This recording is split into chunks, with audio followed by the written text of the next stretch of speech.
حدیث میں آتا ہے قیامت کے قریب 73 فرقے ہوں گے جن میں ایک جنتی ہے. اس میں فرقے سے کیا مراد ہے؟ اگر ہم دیوبند کو صحیح سمجھتے ہیں تو ہمارے مطابق صرف دیوبندی جنت جائیں گے, باقی لوگ نہیں جائیں گے. اس کا جواب میں کئی دفعہ دے چکا ہوں کہ حدیث میں جو آتا ہے نا 73 فرقوں میں سے ایک جنت 72 جہنمی, تو اس حدیث میں فرقے کا نام نہیں بتایا. اگر نام بتایا گیا ہوتا تو سارے وہ نام رکھ لیتے. جیسے جماعت المسلمین نے اپنا نام رکھ لیا نا کہ اللہ نے ہمارا نام مسلم رکھا ہے تو ہمارا نام کیا مسلم, تو اللہ نے تھوڑی رکھا ہے, تم نے تو, تمہارے اپنے امیر نے تمہارا نام مسلم رکھا ہے, ٹھیک ہے نا, تو سارے وہ والا نام رکھ لیتے. تو حدیث میں علامت بیان کی گئی ہے تاکہ کسی بھی نام سے ہو علامت سے اندازہ ہوگا کہ یہ جنتی ہے یا جہنم. وہ علامت کیا ہے؟ آپ صلی اللہ علیہ وسلم نے فرمایا, صحابہ نے پوچھا جنتی کون سا ہے, تو آپ اگر فرما دیتے کہ وہ دیوبندی جنتی ہے تو سب اپنا نام کیا رکھ لیتے؟ دیوبندی. آپ صلی اللہ علیہ وسلم فرماتے کہ اہل حدیث جو فرقہ ہوگا وہ جنت, تو ہم بھی مسجد کے باہر بڑے بڑے وہ لگا دیتے, ہم کیا ہیں آج سے اہل حدیث. آپ صلی اللہ علیہ وسلم فرما دیتے کہ جی وہ بریلوی جنت میں ہوں گے, تو میری پگڑی کا رنگ فوراً سے پہلے چینج ہو جاتا. یہاں نقش پاک کے نشانات ہوتے اور ایک پیلی چادر ہوتی, چپل کا رنگ پیلا ہوتا. صلو علی الحبیب. مزہ آتا کہ نہیں آتا؟ صلو علی الحبیب. تو اگر آپ صلی اللہ علیہ وسلم فرما دیتے وہ شیعہ ہوتے تو یہاں 5 انگلیوں کے نشانات آپ دیکھ رہے ہوتے, ٹھیک ہے نا. کنڈے پہ آپ لوگوں کو میں بلاتا, میں ہر رجب کو کنڈے کا کنڈا نکال دیتا ہوں, میں کہتا ہوں یہ ثابت ہی نہیں ہے, تو کنڈوں کا کنڈا نہ نکالتا میں, بلکہ کنڈوں پہ بلاتا, خود بھی جاتا, اور جو کچھ شیعہ حضرات کرتے ہیں وہ کر رہا ہوتا. تو آپ صلی اللہ علیہ وسلم نے کسی فرقے کا نام مینشن نہیں کیا, بلکہ آپ نے علامت بیان کی. فرمایا ما انا علیہ. کیا زبردست حدیث ہے یار, مزہ آتا ہے, یہ معجزہ ہے. ما انا علیہ و اصحابی. آپ یہ فرماتے جو قرآن پہ چلے گا, تو آج ہر باطل فرقہ دلیل کہاں سے دیتا ہے؟ قرآن سے. غامدی صاحب کے جتنے دلائل ہیں آیتیں پڑھیں گے وہ, جہاں حدیث آئیں گی تو وہ فوراً چینج.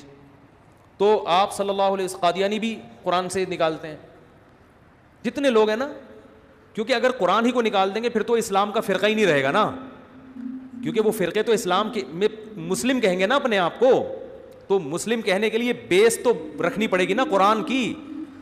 کیونکہ اگر قرآن ہی کو وہ نکال دیں گے فرقے, پھر تو لوگ کہیں گے ان کا تو اسلام سے کوئی تعلق, پھر تو فرقہ تھوڑی, وہ تو غیر مسلم ہو گیا نا سیدھا سیدھا.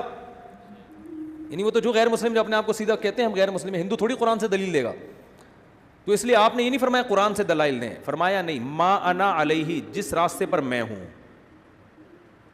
و اصحابی, اور میرے صحابہ. کیا مطلب؟ قرآن کی وہ تشریح جو حدیث کے اگینسٹ جا رہی ہے اس کو قبول نہیں کرنا. وہ فرقہ جنتی ہے جو قرآن کی وہ تشریح کرے جو جس پر محمد صلی اللہ علیہ وسلم کا اپنا عمل تھا. پرویزی فرقہ کیا کہتا ہے؟ نماز سے مراد جو قرآن میں آتا ہے نا, نماز سے مراد ہے گیدرنگ, حج سے مراد ہے اینول گیدرنگ, سال میں 1 دفعہ کی گیدرنگ, اور نماز سے مراد ہے دن میں 5 دفعہ آپ کی میٹنگ ہو فلاح و بہبود کے لیے. تو نماز کی یہ تشریح پیغمبر سے ثابت ہے؟ جب قرآن میں آیا نماز قائم کرو تو پیغمبر نے 5 ٹائم نماز پڑھی کہ نہیں پڑھی ہے؟ کیا ہو گیا؟ حج کیا کہ نہیں کیا؟ جیسے کیا ویسے کرنا پڑے گا آپ کو. تو قرآن کی وہ جو پرویزی, قرآن کو اہل قرآن کہتے ہیں اپنے آپ کو, تو نبی نے فرمایا جس پر میں ہوں. کیا مطلب؟ قرآن کی وہ تشریح جو حدیث کے خلاف ہے, جو نبی کے خلاف ہے, نبی کے طریقے کے, وہ تشریح بولو نا نہیں چلے گی. آگے اتنا بھی کافی نہیں ہے, کیونکہ بہت سے لوگ حدیث کو فالو کرتے ہیں, ہر مسئلہ کہاں سے بیان کرتے ہیں؟ بولتے کیوں نہیں بھائی, ہر مسئلہ حدیث. تو آپ نے فرمایا وہ اصحابی, اور میرے صحابہ بھی اس پر چلتے ہوں. 3 طلاق کے مسئلے میں کوئی ایک صحابی سے دکھا دے, کوئی ضعیف حدیث دکھا دے جنہوں نے ایک مجلس کی 3 کو ایک کہا ہو, میں بیان کرنا چھوڑ دوں گا ہمیشہ کے لیے. اور آج دھڑا دھڑ 3 کو ایک کر کے بیویوں کو, حرام بیوی کو کیا کیا ہوا ہے لوگوں نے؟ حلال کیا ہوا ہے.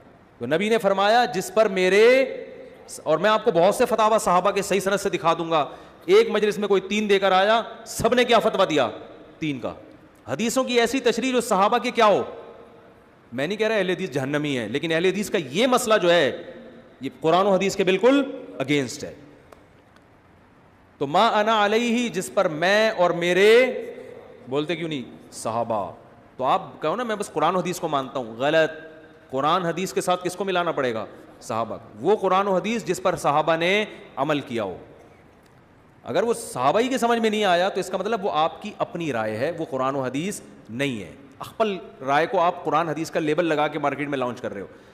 یا حدیث نہیں ہے, حدیث اس کے اگینسٹ جا رہی ہے, حدیث سے مراد نبی کا اپنا عمل جو تواتر سے ثابت ہو وہ اس کے خلاف جا رہا ہے, تو اس کا مطلب آپ جو قرآن کی تشریح کر رہے ہو وہ آپ کی اپنی رائے ہے, قرآن اس کا ذمہ دار نہیں ہے. تو تین چیزیں ملیں گی جس میں یہ تینوں علامتیں پائی جائیں گی, قرآن, حدیث اور صحابہ. صحابہ میں صرف اہل بیت نہیں ہے, وہ اصحابی جو میرے ساتھی ہیں. ساتھی کا لفظ بتا رہا ہے کہ چاہے وہ اہل بیت میں ہوں یا نہ ہوں, یہ جو اہل بیت کے ساتھ خاص کر دیا اس کی کوئی دلیل نہیں ہے.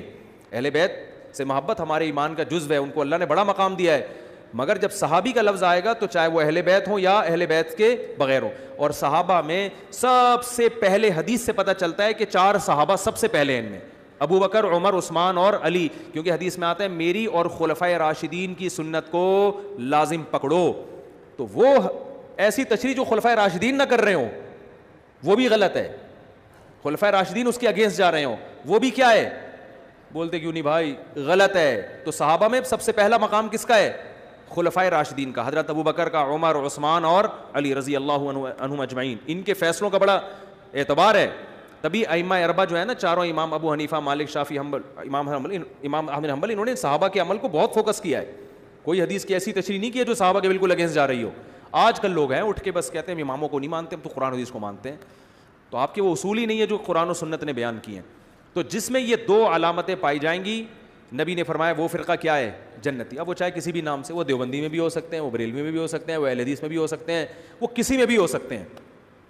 یہ 2 چیزوں کو جو لے کے چلے گا, قرآن کے ساتھ حدیث اور عمل صحابہ. پھر ان میں اگر اختلاف رائے ہوتا ہے تو وہ فرقے میں داخل نہیں ہے, کیونکہ یہ اختلاف صحابہ میں بھی ہوا, صحابہ نبی کی زندگی میں بھی ہوا, نبی نے دونوں کو صحیح قرار دیا. جیسے رفع الیدین کرنا بھی ٹھیک اور نہ کرنا بھی, کیونکہ یہ جو اختلاف ہے رفع الیدین کا, یہ قرآن, حدیث اور صحابہ تینوں کو ملا کے ہوا ہے. حنفیہ نے بھی قرآن کو بھی دیکھا, حدیث کو بھی اور صحابہ کو بھی, ان کی رائے یہ بنی کہ نہ کرنا افضل. اور جو شافعی, امام شافعی, انہوں نے بھی قرآن کو بھی دیکھا, حدیث کو بھی اور عمل صحابہ کو بھی. دونوں کے پاس دونوں قسم کے دلائل ہیں. اس قسم کے اختلاف میں ان 72 فرقوں میں داخل نہیں ہوتا جن کے لیے جہنم کی وعید ہے. بات آ رہی ہے سمجھ میں کہ نہیں آ رہی؟ یعنی اس کے اندر رہ کے پھر جتنا بھی اختلاف ہو جائے وہ اختلاف رائے کا اختلاف ہے, اجتہاد ہے, اس میں دونوں کو اجر ملتا ہے. جو اس سے ہٹے گا تو نبی نے فرمایا وہ بھی 72 فرقوں میں بٹیں گے, اور وہ 72 کے 72 کہاں جائیں گے, جہنم میں. تو یہ نام نہیں بتایا کہ دیوبندی جائیں گے کہ بریلوی جائیں گے, لہذا کوئی یہ کہتے ہیں کہ دیوبندی جنتی اور باقی سارے جہنمی, وہ بھی غلط ہے, کیونکہ دیوبندی تو بر صغیر میں پائے جاتے ہیں, اور کہاں پائے جاتے ہیں, ٹھیک ہے نا. عربی تو اپنے آپ کو دیوبندی نہیں کہتے, اس کا مطلب مکہ مدینہ تو سارے کہاں گئے جب وہی جہنم میں چلے گئے تو پھر جہاں اسلام آیا تھا. اور کوئی کہتا ہے بریلوی جہنم میں جائیں گے, سوری جنت میں جائیں گے, اگر بریلوی یہ کہتے ہیں تو بریلوی تو اور تھوڑے ہیں مارکیٹ سے بالکل, وہ تو صرف پاکستان اور بنگلہ دیش اور انڈیا میں پائے جاتے ہیں. باقی میں 12 ربیع الاول کو ملیشیا میں تھا, پتہ ہی نہیں چلا تھا کہ 12 ربیع الاول ہے. تو اس لیے علامت بیان کی گئی ہے. ہاں یہ ضرور ہے کہ نبی صلی اللہ علیہ وسلم نے فرمایا کہ جو جنتی فرقہ ہوگا وہ ہمیشہ ہول سیل کے حساب سے رہے گا, وہ 2-4 آدمی نہیں ہوں گے. یہ جن کا خیال تھا ہم ہی جنت میں جائیں گے, باقی سارے کیا کر رہے ہیں, جہنم میں, تو وہ ہمیشہ ظاہرین الحق, حق پر غالب رہے گا. وہ بڑی جماعت ہوگی, وہ جو حق جنتی فرقہ ہوگا وہ, بولتے کیوں نہیں بھائی, بڑی جماعت, وہ 4-5 آدمی نہیں ہوں گے, کیونکہ یہ امت گمراہی پہ جمع نہیں ہو سکتی, تو 4-6 لوگ نہیں ہوں گے. تو عقائد جو ہیں, عقائد اور یہ بیسک چیزیں, یہ جن کی بھی چاہے دنیا میں سلفی کے نام سے ہو, اہل حدیث کے نام سے ہو, دیوبندی کے نام سے, اس سے کوئی فرق نہیں پڑتا. جن کے اندر یہ 3 علامتیں پائی جائیں گی وہ کیا ہوں گے, جنتی. ہاں پھر نبی نے ان کی کچھ, یہ تو ڈیفینیشن ہے, لیکن کچھ ان کی علامتیں بھی بیان کی ہیں. فرمایا کہ وہ لا یزال طائفۃ من امتی, میری امت کی جو حق جماعت ہوگی نا, ان میں ایک خاص بات ہوگی, لڑتی رہے گی. وہ کیا کرے گی, ان عقائد کے حامل لوگ جہاد, بولتے کیوں نہیں بھائی, کرتے رہیں گے. تو آج دیکھ لو دنیا میں جہاد کہاں ہو رہا ہے, کون کر رہا ہے. یعنی ایسا نہیں ہوگا کہ وہ سارے اسلام دشمنوں سے سلو کر کے, بالکل کمپرومائز کر کے ہمیشہ کے لیے بیٹھ جائیں. یہ ہو سکتا ہے وقتی سلو ہو جائے, لیکن ایک فریق ہمیشہ لڑائی کرتا رہے گا. تو آج امت میں جہاد ہو رہا ہے, ہوتا رہے گا ہمیشہ سے. مختلف ملکوں میں لڑائیاں ہو رہی ہیں, حق اور باطل کی جنگیں ہو رہی ہیں. تو یہ ضروری نہیں ہے کہ جو لڑے گا لازمی وہ حق پر ہوگا, یہ نہیں ہے. بعض باطل لوگ بھی لڑ رہے ہوتے ہیں, مطلب یہ کہ جو حق پر ہے ان میں ایک جماعت لڑے گی لازمی. تو وہ ایسا نہیں ہے کہ بالکل ہاتھ پہ ہاتھ دھر کے بیٹھ جائے. تو بہت بڑی علامت کیا ہے؟ سواد اعظم. جو شاذ ہوگا نا امت سے ہٹے گا, وہ کبھی بھی سیدھے راستے پر نہیں ہو سکتا, کیونکہ امت گمراہی پہ, حدیث میں آتا ہے, صحیح حدیث ہے, میری امت گمراہی پہ جمع نہیں ہوگی. تو جو بھی ایسی بات کر رہا ہے نا, کوئی قرآن و سنت کی ایسی تشریح کر رہا ہے جو مارکیٹ میں آپ فرسٹ ٹائم سن رہے ہو, آپ علماء کو یہ سنتے ہوئے نہیں پاتے, تو آپ یہ نہیں کہو گے کہ یہ علماء کی دکانیں بند کر رہا ہے, بلکہ آپ حدیث کی روشنی میں یہ کہو گے یہ اپنی دکان کھول رہا ہے, کیونکہ امت تو گمراہی پہ جمع نہیں ہو سکتی. تو اتنے سارے امت کے صلحاء, محدثین, فقہا کا جو عقیدہ ہے اور جو ان کی رائے ہے, ان کی تحقیق ہے, آپ اس سے ہٹ کے کوئی نئی تحقیق مارکیٹ میں لاؤ گے, دیوار پہ پھینک دی جائے گی. تبھی میں ہمارے اہل حدیث حضرات جو ہیں, میرے بہت سارے اہل حدیث دوست ہیں جو میرے بیان سنتے ہیں, میں ان سے ایک ریکویسٹ ضرور کرتا ہوں, چلو آپ حنفی نہیں بنتے نہ بنو, لیکن اتنا اہتمام کر لیا کرو کہ ایسا قول جو چاروں فقہ سے باہر ہو, اللہ کا واسطہ یہ کام مت کرو. قرآن و سنت کی ایسی تشریح کرنا جو نہ امام حنیفہ کی سمجھ میں آئی, نہ امام شافعی کی, نہ امام مالک کی, نہ امام احمد کی, ایسی کم از کم اس کا تو خیال کر لو, کیونکہ امت صدیوں تک ان چاروں میں سے کسی ایک کو فالو کرتی آئی ہے. تو اتنی بڑی امت اگر غلط ہو گئی تو یہ تو غیر مسلم, ایک تو حدیث کے بھی خلاف ہے کہ حدیث میں آتے میری امت گمراہی پہ جمع نہیں ہو سکتی, اور دوسری بات یہ ہے کہ غیر مسلم بھی ہنسے گا کہ جب تمہارے جو حکومتیں جن فقہ پہ چلی ہیں صدیوں تک, 1000 سال سے زیادہ یہ چاروں فقہ رائج رہے ہیں, اور اس میں حکومت ہوئی ہے, باقاعدہ خلافتیں چلی ہیں, تو جب تمہارے چاروں غلط ہو سکتے ہیں تو اس کا مطلب تمہارا تو اسلامی یتیم ہے. یہ تو سمجھ میں 1400 سال آیا ہی نہیں کسی کو, اب کون سمجھا رہا ہے بیٹھ کے. تو چند مسائل ایسے ہیں ہمارے اہل حدیث بھائیوں کے انتہائی احترام کے ساتھ کہ وہ چاروں فقہ کے خلاف ہیں, جن میں 3 طلاق کو ایک کہنا, یہ چاروں کے خلاف. عورتوں کا مردوں کی طرح نماز پڑھنا, یہ چاروں فقہ کے, بولو بھائی, خلاف ہے. چاروں میں ہے کہ عورت سمٹ کے نماز پڑھے گی, کیونکہ یہ تواتر عملی سے چلا آ رہی ہے مسئلہ. چاروں میں ہے کہ تراویح کم سے کم کتنی ہوتی ہے, بولو 20 رکعتیں ہیں. چاروں میں ہے کہ طلاق اگر معلق کر کے دی جائے تو بھی ہو جاتی ہے, جیسے آپ نے کہا اگر بیوی کو گھر میں داخل ہوئی تو تجھے طلاق ہے.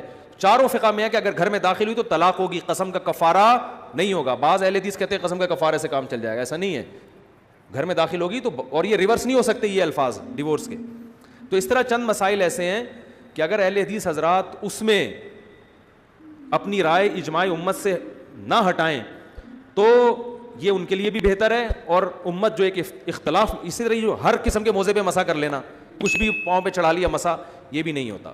تو کچھ اس کی شرطیں, ہر فقیہ نے کچھ نہ کچھ شرطیں لگائی ہیں موضوع پہ کہ مسے پہ جواز کے لیے, اور لگانے کی وجہ کیا ہے کہ قرآن کہہ رہا ہے کہ پاؤں دھو, تو اس قرآن سے نکلنے کے لیے دلیل مضبوط ہونی چاہیے. وہ جو آپ حدیث پیش کرتے ہیں کہ جوربین پر بھی مسا ہے, اس حدیث کا یہ مفہوم نہیں ہے.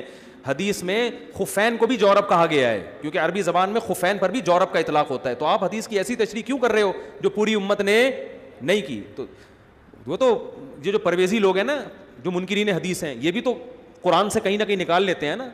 تو بات صرف قرآن و حدیث سے نکالنے کی نہیں ہوتی, قرآن و حدیث کی ایسی تشریح کرنا جو پوری امت سے ہٹ کرو, یہ تشریح قابل اعتبار نہیں ہے. امت کو درمیان میں لانا پڑے گا, آپ کو امت کو سائڈ پہ نہیں رکھ سکتے آپ, کیونکہ امت پہ اعتماد ختم کر دیا تو یہ قرآن پہ اعتماد ختم, کیونکہ ہو سکتا ہے امت نے قرآن ہی غلط پہنچایا ہو. آپ کہہ سکتے نہیں قرآن کی حفاظت کا تو اللہ نے وعدہ کیا, تو یہ کس نے کہا؟ یہ بھی تو امت نہیں بتایا نا کہ یہ والی آیت بھی قرآن میں ہے کہ جس میں آتا ہے.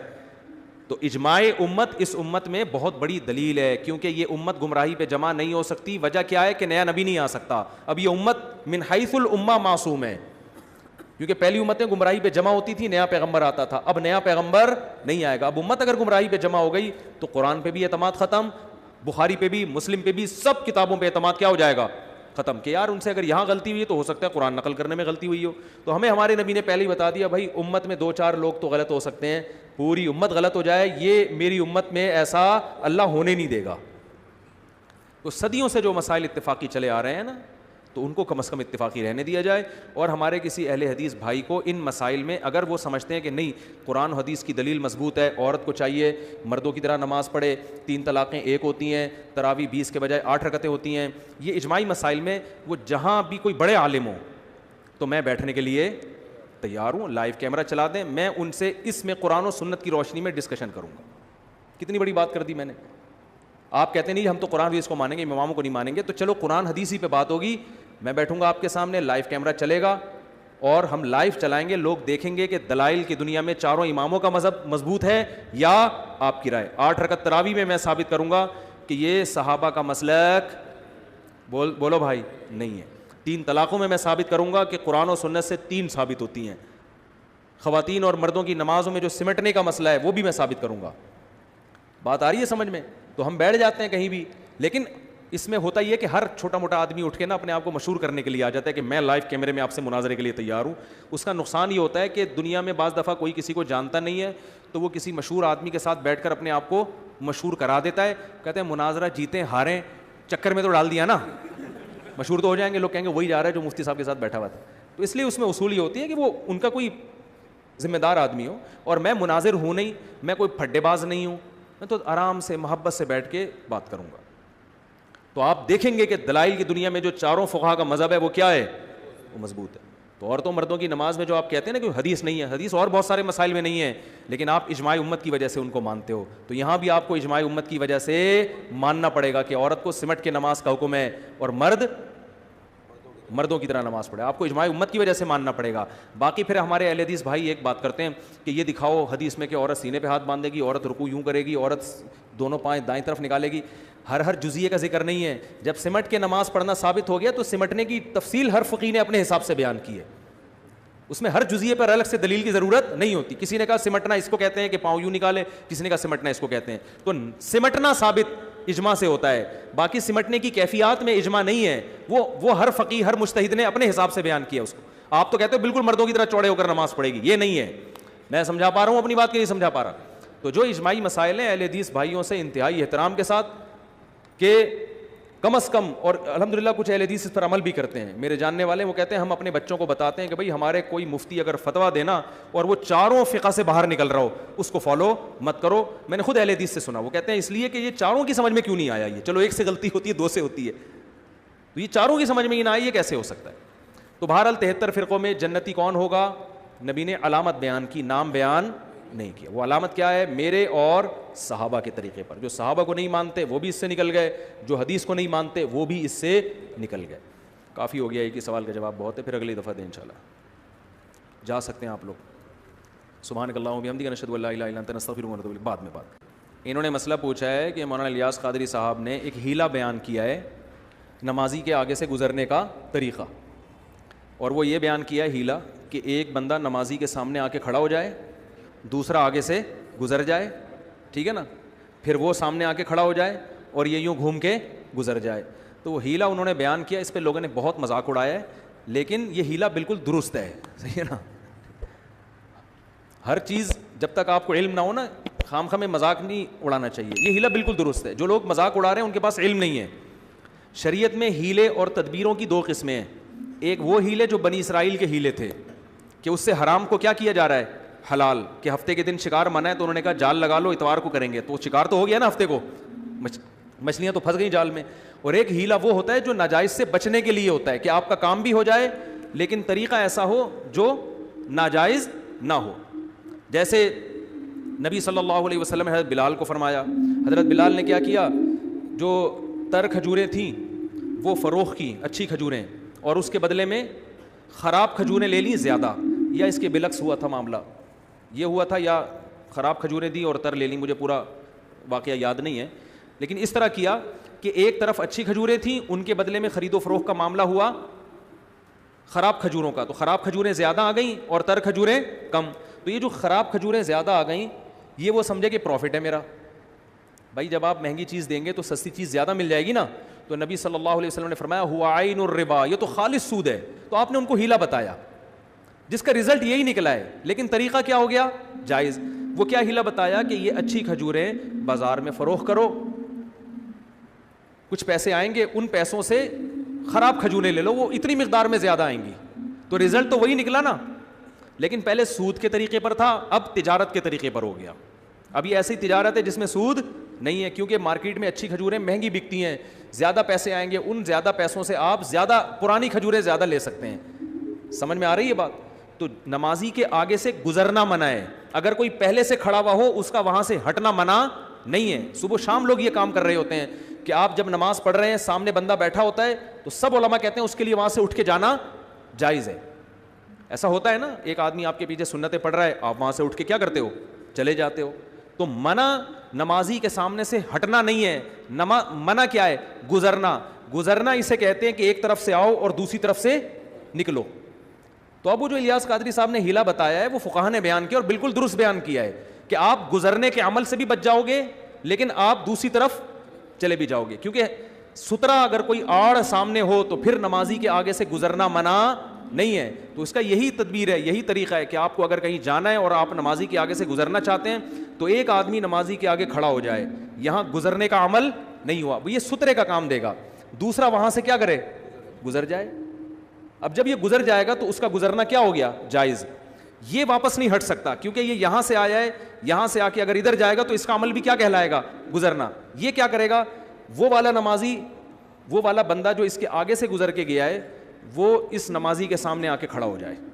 نمازی کے سامنے آ کے کھڑے ہونے کے ناجائز ہونے کی کوئی دلیل نہیں, اس طرف رخ کر کے کھڑا ہو جائے نا, کوئی دلیل نہیں ہے. اب وہ بندہ کیا کرے گا, جہاں سے آ کے کھڑا ہوا تھا واپس وہیں جائے اور یہاں سے آگے آ کے گزر جائے. تو اس گزرنے کے بھی ناجائز ہونے کی کوئی دلیل نہیں ہے کیونکہ یہ سامنے کیا ہے, سترا ہے. اور اب جو پرانا بندہ تھا وہ اپنی جگہ سے ہٹ جائے کیونکہ اس کے ہٹنے کے بھی ناجائز ہونے کی کوئی دلیل نہیں ہے, کیونکہ یہ گزرا جب تھا تو سترے کے آگے سے گزرا تھا اور ہٹ جب رہا ہے تو یہ عمل گزرنا نہیں ہے.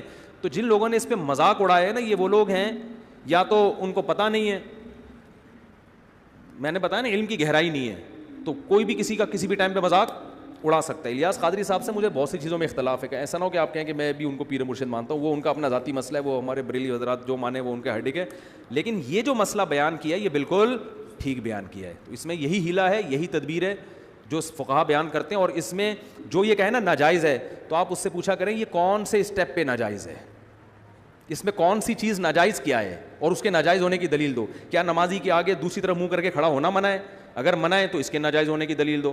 اور اگر دوسرے بندے کا اس سترے کے آگے سے گزرنا منع ہے تو اس کے ناجائز ہونے کی دلیل دو.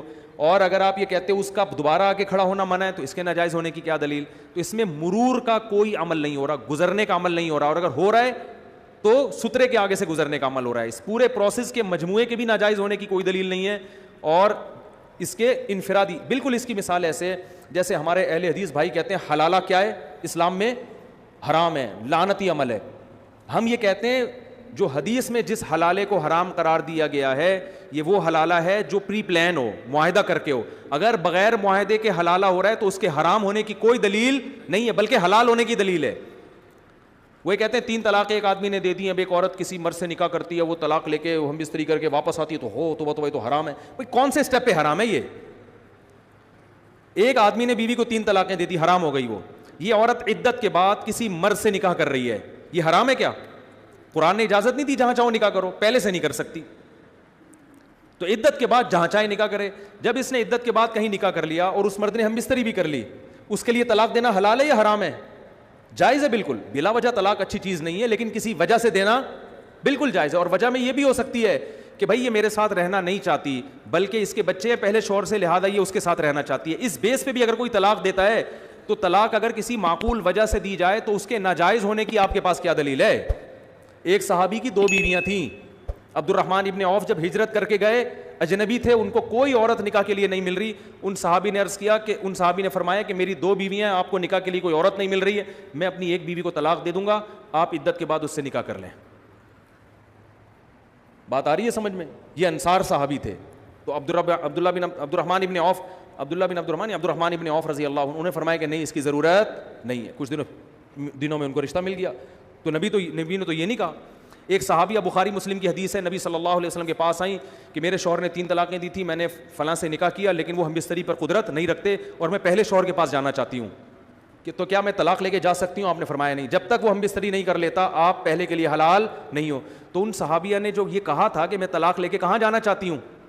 پہلے شوہر کے پاس, تو نبی نے تو یہ نہیں کہا کہ یہ تو حلال ہے, یہ تو غیرت کے خلاف ہے, یہ تو بالکل غلط کر رہی ہو. بھائی عورت کو اگر معقول وجہ سے مرد طلاق دے دیتا ہے تو اس کے ناجائز ہونے کی کوئی دلیل نہیں ہے, عورت کا نقصان ہی نہیں ہے, اس میں فائدہ ہے بلکہ. تو اس کو پرانا میاں یاد آ رہا ہے, بھائی چھوڑ دو. اگر چھوڑ دے تو فقہا قرآن و سنت کو زیادہ سمجھتے ہیں. فقہا کہتے ہیں ایسی صورت میں چھوڑنا نہ صرف جائز بلکہ باعث ثواب ہے, کیونکہ اس طلاق میں عورت کو کیا پہنچایا جا رہا ہے؟ فائدہ پہنچایا جا رہا ہے. اس کے ناجائز ہونے کی کوئی دلیل نہیں ہے. پھر جب اس دوسرے میاں سے عدت عورت کی پوری ہو جاتی ہے تو اس عورت کے لیے جائز ہے دنیا میں جس مرد سے چاہے نکاح کرے. اگر کسی اور مرد سے نکاح کرنا غیرت کے خلاف نہیں ہے, لعنتی عمل نہیں ہے, تو اپنے پرانے والے سے نکاح کرنا کہاں سے لعنتی عمل ہو گیا؟ بلکہ وہ تو قرآن کہہ رہے 3 طلاق کے بعد جب دوسرا میاں اگر طلاق دے دے تو فلا جناح علیہما, عورت کے لیے بالکل جائز ہے کہ وہ اپنے پہلے مرد سے نکاح کرے. تو ہم اہل حدیث بھائیوں سے پوچھتے ہیں اس میں لعنت والا عمل ہو کہاں رہا ہے؟ اس کی کیا دلیل ہے؟ کون سے اسٹیپ پہ بغیرتی ہو رہی ہے؟ کہتے ہیں کہ نہیں جی وہ ایک عورت کی بیوی کسی ایک مرد کی بیوی کسی دوسرے مرد کی بستر کی زینت بنے, یہ تو غیرت کے خلاف ہے. یقیناً ایک مرد کی بیوی جب کسی دوسرے مرد کے پہلو میں جائے گی تو یقیناً غیرت کے خلاف ہے. لیکن جب ایک مرد نے 3 طلاقیں دے دیں اور عدت بھی پوری ہو گئی تو اب یہ اس مرد کی بیوی ہے نہیں. اس کو یہ کہنا گھما کے اس کی بیوی کو اس کے پہلو میں جا رہی ہے, تو بھائی اس کی کم بخت کی ہے ہی نہیں یہ جہاں چاہے جائے, یہ اس کی تھوڑی ہے, یہ جس مرد سے چاہے نکاح کرے گی, اس میں کون سا غیرت کے خلاف ہے؟ تو جب وہ چلی گئی اس کے پاس, اس کی بیوی ہے اب یہ, اب اس کا اس کے پاس نہ جانا تو غیرت کے خلاف ہے, جانا غیرت کے خلاف نہیں ہے. پھر اس کی مرضی رکھے یا چھوڑے. اگر وہ چھوڑ دیتا ہے کسی بھی وجہ سے چھوڑ دیتا ہے, بعض دفعہ بد اخلاقی وجہ ہوتی ہے, بعض دفعہ وجہ ہوتی ہے بھائی یہ جوڑ کی شادی نہیں ہے میں ٹینشن میں آ گیا ہوں, بعض دفعہ یہ بھی وجہ ہو سکتی ہے کہ بھائی اس کے دل میں تو پرانا والا بیٹھا ہوا ہے, یہ تو وہیں جانا چاہتی ہے. آدمی نہیں رکھتا ایسی عورت کو جو کسی اور مرد کو دل میں رکھے ہوئے, آدمی کہتا ہے چھوڑو یار, ایسے موقع پہ چھوڑ دینا بہتر ہوتا ہے. طلاق کے مطالبے پہ بھی چھوڑا جا سکتا ہے, عورت ہو سکتا ہے خود مطالبہ کرے بھائی تو مجھے چھوڑ دے میں نہیں رہنا چاہتی, تو چھوڑ دے تو اچھی بات ہے. تو اب چھوڑنے میں بھی غیرت کے خلاف نہیں ہے. پھر چھوڑنے کے بعد جب یہ عدت پوری ہو جائے گی تو دنیا میں جس مرد سے بھی نکاح کرے اس میں غیرت کے خلاف کوئی کام نہیں ہے. تو پرانے والے سے نکاح کرنا غیرت کے کہاں خلاف ہے؟ دوسری بات یہ کہ اسلام اس پورے پروسیس پہ عورت کو مجبور تھوڑی کر رہا ہے. لوگ کہتے ہیں ہائے مظلوم عورت کے ساتھ کیا حشر کیا, تو مظلوم تو اس کو کہا کس نے ہے؟ پہلے میاں نے طلاقیں دی ہیں 3, اسلام نے بس یہ پابندی لگائی ہے پرانے والے کے پاس نہیں جا سکتی, دنیا میں جہاں چاہو جس سے جا کے شادی کرو. تو کرے نا شادی, کس نے منع کیا اس کو شادی کرے؟ پھر کس نے کہا ہے کہ واپس اس سے طلاق لے کے پہلے والے سے کرو؟ تو اگر پھر بھی وہ کر رہی ہے تو آپ کیوں کباب میں ہڈی بن رہے ہو؟ اسلام نے اس کو زبردستی تھوڑی کی. اسلام نے کہا نیا مرد تمہاری زندگی میں آ گیا, اسی کے ساتھ ہنسی خوشی زندگی گزارو. اس کو بولا مجھے نہیں طلاق چاہیے, میں رہوں گی تمہارے ساتھ. سمجھ میں آ رہی ہے بات کہ نہیں آ رہی؟ اور اگر یہ چھوڑ دیتا ہے تو اسلام نے پھر بھی نہیں کہا کہ پہلے کے پاس لازمی جاؤ. اسلام نے کہا دنیا میں لاکھوں مرد ہیں, تمہارے پاس آپشن ہے پہلے کے پاس جاؤ یا ان لاکھوں میں سے کسی ایک کے پاس جاؤ. پہلے والے نے تمہیں اکٹھی طلاقیں دی ہیں تو سوچ لو دوبارہ کئی طلاق کا عمل نہ ہو. تبھی قرآن کہہ رہے پہلے والے کے پاس اس صورت میں جاؤ تمہیں خیال ہو کہ یہ حدود اللہ پر قائم رہے گا, دوبارہ یہ حرکتیں نہیں ہوں گی, اگر خطرہ ہے تو پھر نہ جاؤ. تو اسلام نے جب اس کو آزادی دی ہے تو میں اور آپ غیرت کے نام پہ کون ہوتے ہیں پابندی لگانے والے؟ تو اس لیے جو حدیث میں جس حلالے پر لعنت کی ہے یہ وہ حلالہ ہے جو پری پلان ہوتا ہے.